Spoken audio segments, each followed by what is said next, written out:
The 6 functions of the subconscious.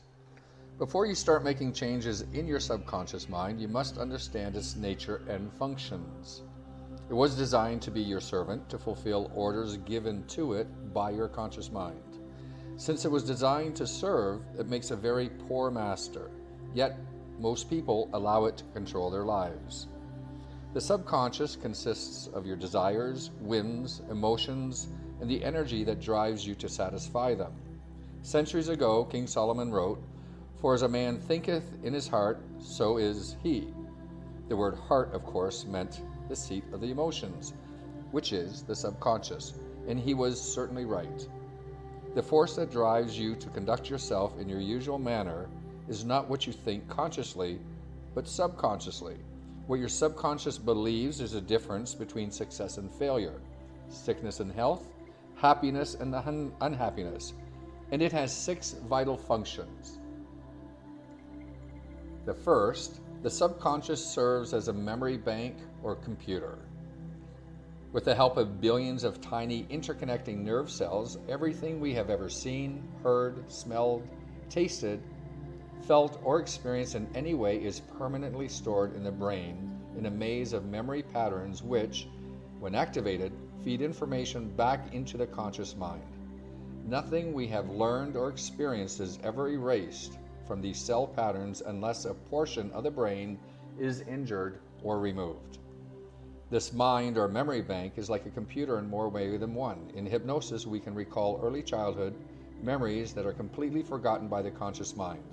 We can also allow our subconscious to solve problems by feeding it all the pertinent information and then having it compare this information with previously learned facts our conscious mind has forgotten. The answer comes to us suddenly, often while we're thinking of something quite different, and this process is what we often refer to as intuition.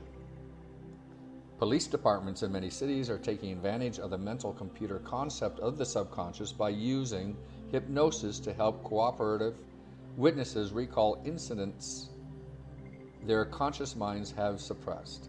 One such case involved the witness to a robbery at a Montgomery Ward store in Eagle Rock, California. 2 men with guns forced the counting room employees to lie down on the floor while they scooped up $52,000 in cash. They were observed by a number of witnesses, some of whom saw them eating breakfast in the store cafeteria, and others who saw them as they left the store. After several hours of questioning by the police, the chief of security of Ward's suggested that a well-known hypnotist, Gil Boyne, be called to interrogate the witnesses under hypnosis. Boyne elicited several significant changes in testimony from the hypnotized witnesses. The employee who opened up the counting room door when the robbers knocked had told the police the first man to approach with a gun was a clean-shaven man. When hypnotized, he recalled that the man had several days' growth of beard in the chin area, as though he were trying to grow a goatee.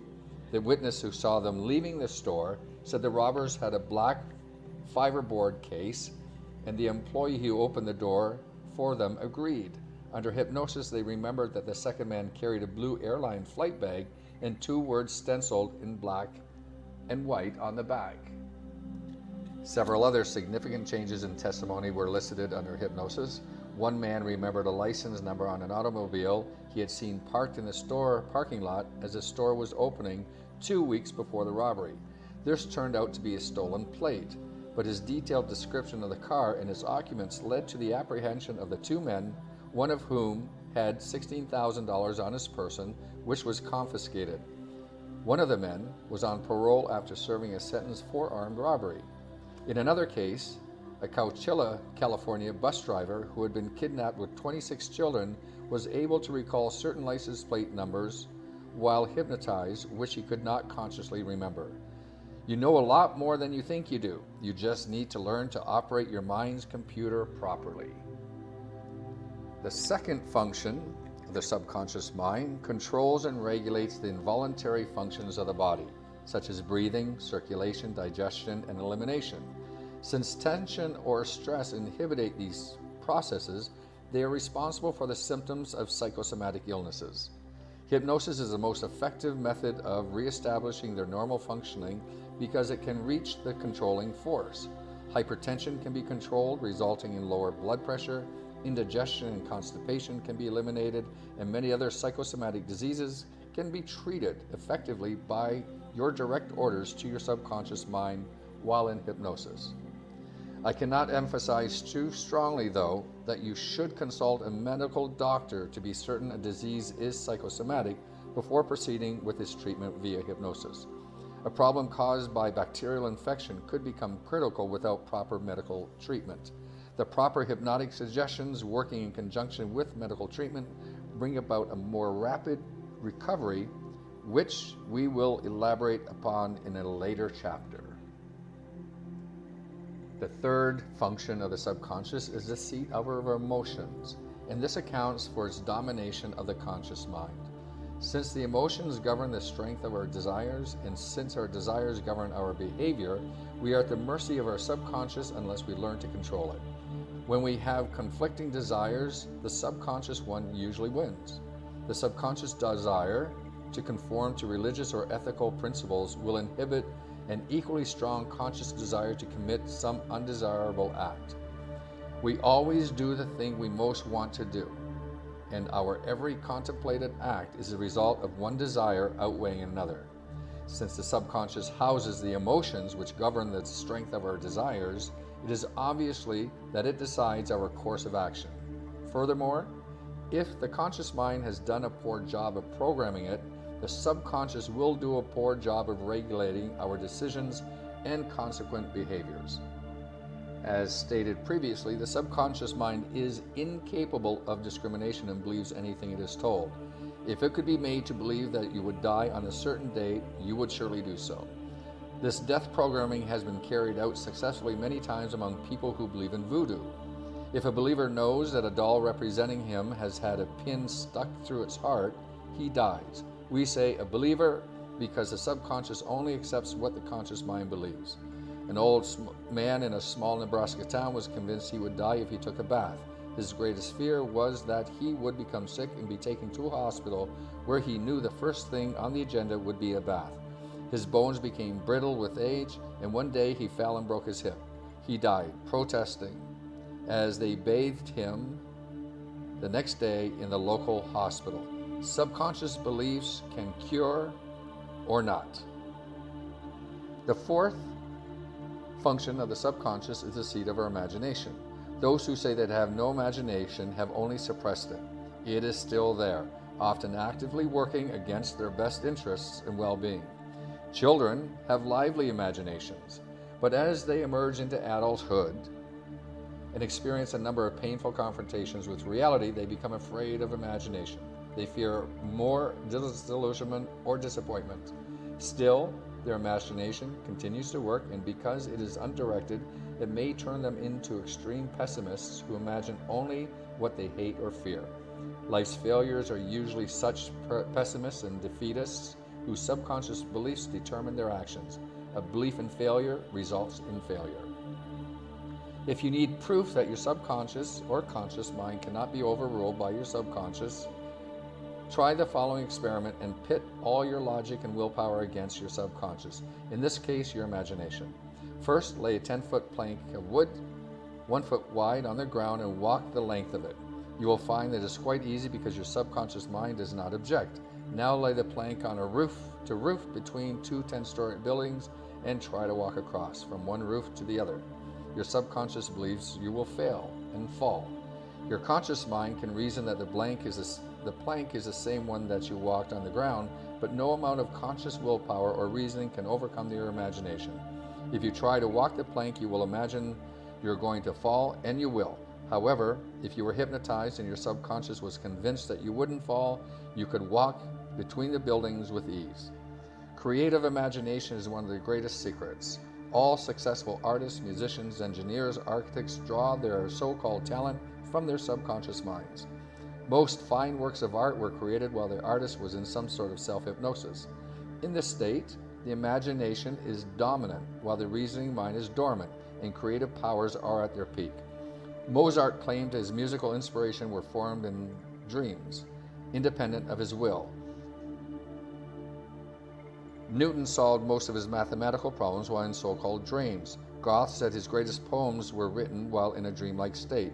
These few examples represent the rule rather than the exception, and the list could go on and on. Only contemporary portrait artists stated that she does her best paintings by letting her mind relax and allowing her hands do the work. What she had learned academically seemed to combine with her imagination and emotions, both of which were subconscious to produce the results she could not consciously conceive.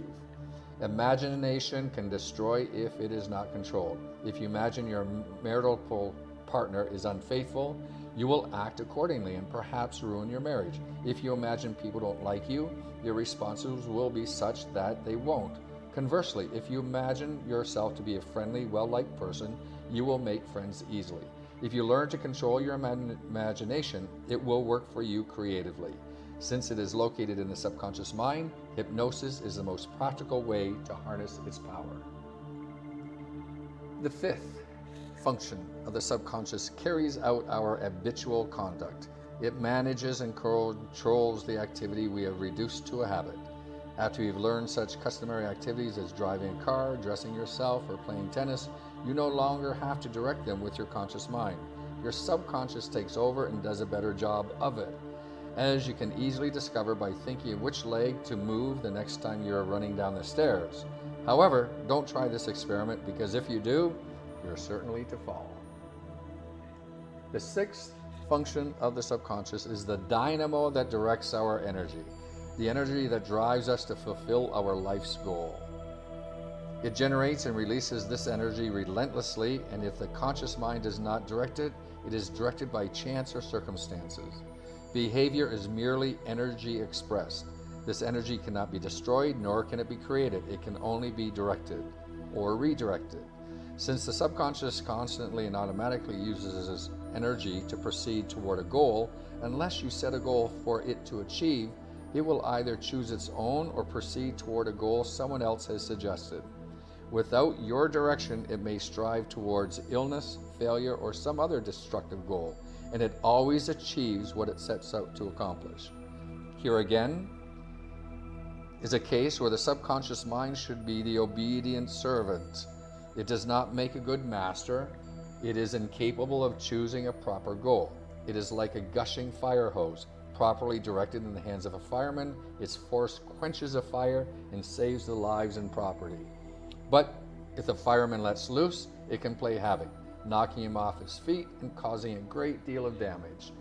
The subconscious mind is not supposed to think, but to react to the thoughts you give it and carry out your orders. It is much simpler to direct the subconscious than to let it push you around. It was intended to be the servant, and you were intended to be the boss. If yours was not pushed forward to success and happiness, it's time you started giving the orders. Sometimes we think we have no energy at all. We feel depressed and miserable, yet without our knowledge, the subconscious dynamo is working at full capacity and continues to generate exactly that same amount of energy. Emotions such as hostility or anxiety utilize many times the amount of energy necessary to work toward a positive goal.